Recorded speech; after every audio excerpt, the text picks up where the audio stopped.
15 Jewish lives were stolen in Sydney.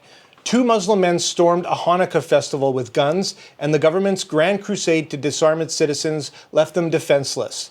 Australia is now facing its worst mass shooting in nearly 3 decades.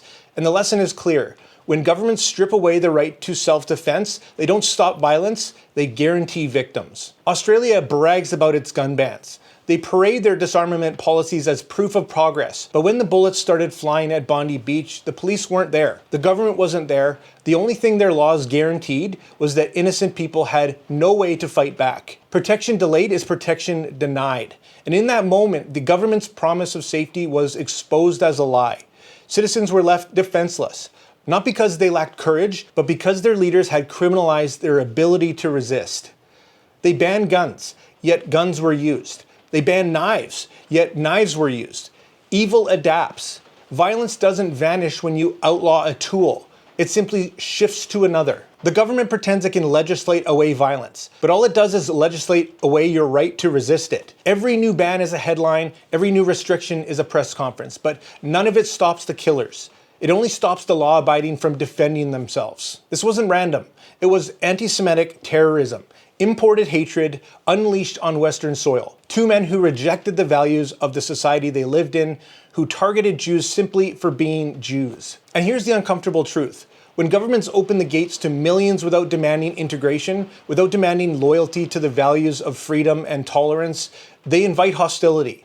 They invite division, they invite violence. We've seen the flags burned in the streets, we've heard the chants against the West, and now we've seen the bullets fly at a Jewish festival. This is not enrichment, it's infiltration.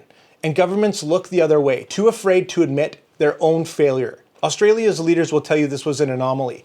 They'll say the bans are working. They'll say the police are enough. But the reality is staring us in the face. 15 dead, 40 injured, families shattered forever. The illusion of safety is worse than no safety at all because it convinces people to lower their guard, to trust a system that cannot protect them.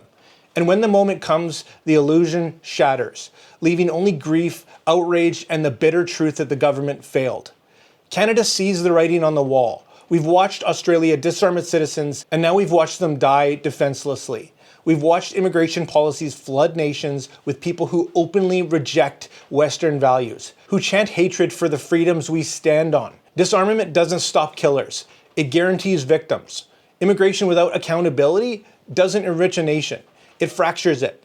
And governments that refuse to protect their people have forfeited their legitimacy. I speak for millions in Canada when I say we've had enough. We will not be silent while governments gamble with lives. We will not accept policies that turn citizens into casualties, and we will not allow leaders to pretend that banning tools will stop evil. It's time to stop pretending. It's time to demand accountability. Safety doesn't come from banning tools. Safety comes from confronting the truth, that evil exists, that hatred exists, and that citizens must have the right to defend themselves against it. The lesson from Sydney is not that we need more bans. The lesson is that bans don't work. The lesson is that governments cannot protect you in the moment of crisis. The lesson is that self-defense is not optional, it's essential. And until leaders admit that, until citizens demand it, we will continue to see tragedies like Sydney. We will continue to see governments pat themselves on the back while families bury their dead. And we will continue to live under the illusion of safety until we tear it down and replace it with the truth. 15 Jewish lives stolen, 2 Muslim attackers, a government that disarmed its citizens and left them defenseless. This is not progress. This is betrayal. And unless we confront it, unless we demand accountability, unless we reclaim the right to defend ourselves, it will happen again. Australia is the warning. Canada must be the response. Enough is enough. I encourage every Canadian to look at the broken immigration laws and policies that are crippling our country at this moment. Unchecked, unvetted refugees are pouring in, and we are paying for them. None of this makes any sense, and it sure doesn't make our country better or safer.